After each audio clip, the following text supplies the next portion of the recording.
আমরা দুধের গায়ে হয়ে থাকতে চাই না, আমরা শিক্ষক হতে চাই, আমরা মাস্টার হতে চাই। এরকম নির্লজ্জ বেহার মুখ্যমন্ত্রী ভারতবর্ষের ইতিহাসে বিরল। আর সব থেকে বড় কথা, উনি একজন নারী জাতির কলঙ্ক। আমাদেরকে ত্রিশূলের উপর ভিত রেখে কানে জল দেওয়ার মতো অবস্থা করে রেখেছে। উল্টো দিকে ওদিকে নাচ করছেন। অযোগ্যদের বলছেন বেচারা, তাদের বলে তারা বলছেন যে অযোগ্য শিক্ষকদের আমরা গ্রুপ সি গ্রুপ ডি পোস্টে নেব। আজকে আপনি ভাবুন, উনি এতগুলো পুজো উদ্বোধন করছে, আজকে সবাই পুজোর আনন্দ মেতে আছে।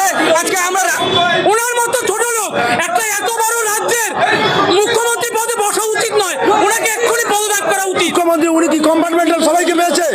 আমরা আমাদের যোগ্যতার বলে চাকরি পেয়েছি। কিসের ভাতা? আমরা আমাদের যোগ্যতার চাকরি আমি ফিরিয়ে দিন, ভাতা চাই না। ওই ভাতা মুখ্যমন্ত্রী তার ভাইপোকে কি দিক, এই ভাতা আমরা চাই না। যোগ্যদের পক্ষে ভাববেন কেন? উনি তো নিজেই অযোগ্য প্রার্থী, উনি অযোগ্য মুখ্যমন্ত্রী, তাই জন্য অযোগ্যদের জন্য ভাবতেন। যদি উনি যোগ্য হতেন তাহলে যোগ্যদের জন্য ভাবতেন উনি। তারা মনে করছে যে মুসলিমদের যে ভোট, তারা তথাকথিত যে বিরোধী দল রাজনৈতিক দলগুলো আছে বিজেপিতে যেতে পারবে না, এগুলো আমাদের বাপের সম্পত্তি হয়ে গিয়েছে। আমাদের মাদ্রাসায় থাকার কথা, আমাদের ছাত্রীদের পড়ানোর কথা, সেখানে আজকে আমরা রাস্তায় দাঁড়িয়েছি ভিখারির মতন। কিন্তু